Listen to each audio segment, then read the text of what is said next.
Bismillah wa bihamdi. Assalamualaikum warahmatullahi wabarakatuh. Alhamdulillah wa kafa wa salamun ala ibadihi mustafa. Rabbana zidna ilma, Rabbana zidna ilma, Rabbana zidna ilma. Allahumma asli ummata Muhammadin sallallahu alaihi wasallam wa farij an ummati Muhammadin sallallahu alaihi wasallam warham ummata Muhammadin sallallahu alaihi wasallam والشر والفاز وأيد نهضة الوطن بالعالمين بحق محمد صلى الله عليه وسلم.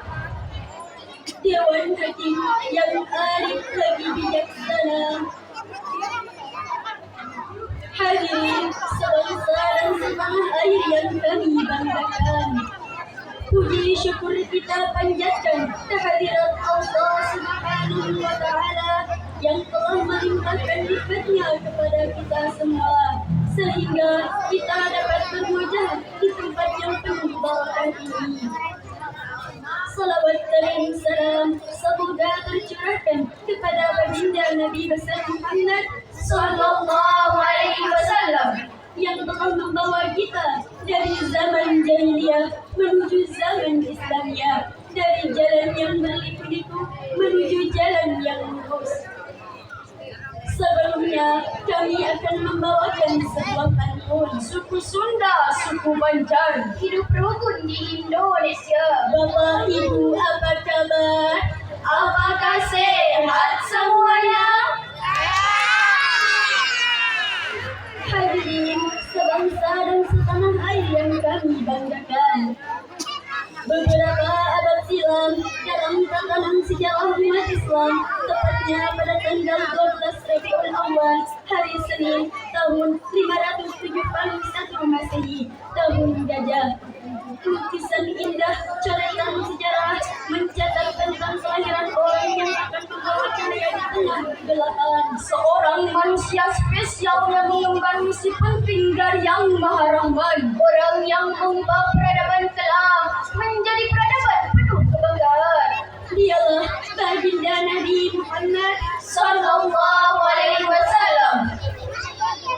Oleh sebab itu, izinkan kami menyampaikan syarahan Al-Quran yang berjudul Meneladani Akhlak Nabi Muhammad sallallahu alaihi wasallam dalam sikap rendah hati. Dengan landasan Al-Quran, surah Al-Furqan ayat 63, Allah berfirman yang berbunyi,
aku berlindung kepada Allah dari godaan syaitan yang terkutuk dengan menyebut nama Allah yang Maha Pengasih lagi Maha Penyayang.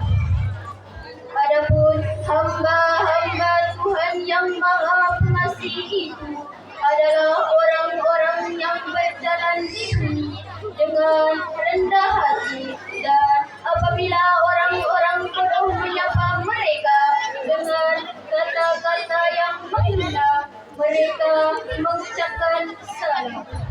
Hadirin yang dimuliakan Allah, menurut keterangan dari Jalaluddin Asyuti dan Jalaluddin Al-Mahdi mengenai penjelasan ayat ini, bahwa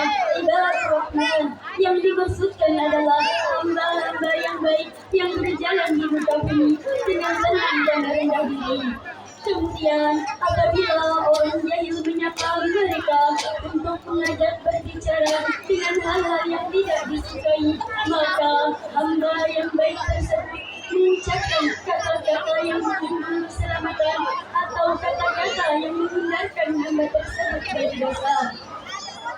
Ayat tersebut memberikan pemahaman kepada umat manusia bahwa hamba Allah yang baik adalah hamba yang merendahkan diri terhadap sesama manusia tanpa membedakan strata apalagi harta, tanpa membedakan tahta apalagi kasta, tanpa membedakan bangsa apalagi bahasa. Di hadapan Allah kita sama. Hadirin yang berbahagia, Rasulullah Sallallahu Alaihi Wasallam menegaskan perintah untuk bersikap rendah hati dalam sebuah hadis yang berbunyi, Inna Allah Ta'ala awha ilayya an tawada'u hatta la yanbaghi ahadun ala ahadin wa la yafkhara ahadun ala ahadin. Rawahu Muslim. Artinya, sesungguhnya Allah memberi wahyu kepadaku bersikap rendah hati semua sehingga seseorang tidak merasa bangga atas orang lain dan seseorang tidak melakukan penganiayaan terhadap orang lain. Pentingnya sikap rendah hati hadirin berdasarkan sabda Nabi Muhammad Sallallahu Alaihi Wasallam adalah menjadikan kita terhindar dari dosa-dosa. Khususnya hadirin, kita terhindar dari perbuatan aniaya terhadap sesama. Sehingga hadirin, sikap rendah hati dapat menjadikan kita lebih dihargai oleh orang lain. Karena itu hadirin, hilangkanlah sikap sombong, angkuh, dan tidak mau menghargai orang lain. Hadirin yang setia dan mudah-mudahan diberikan rahmat oleh Allah. Seseorang tidak akan meninggalkan sikap rendah hati kecuali kesombongannya menguat. Seseorang tidak akan merasa sombong kecuali keangkuhan hatinya meningkat. Dan seseorang tidak akan merasa angkuh kecuali akalnya sudah tidak sehat. Demikian kutipan tulisan Ahmad tadi dalam bukunya yang berjudul Akhlak Rasulullah Sallallahu Alaihi Wasallam. Dalam Al-Quran surah Asy-Syura ayat 215 Allah berfirman yang berbunyi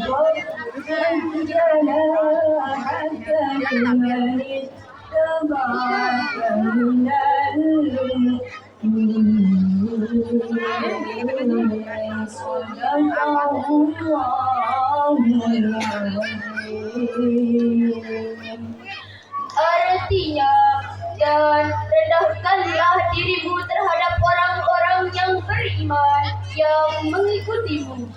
Dalam ayat tersebut, Allah menjelaskan bahwa kita seharusnya merendahkan diri terhadap orang lain berdasarkan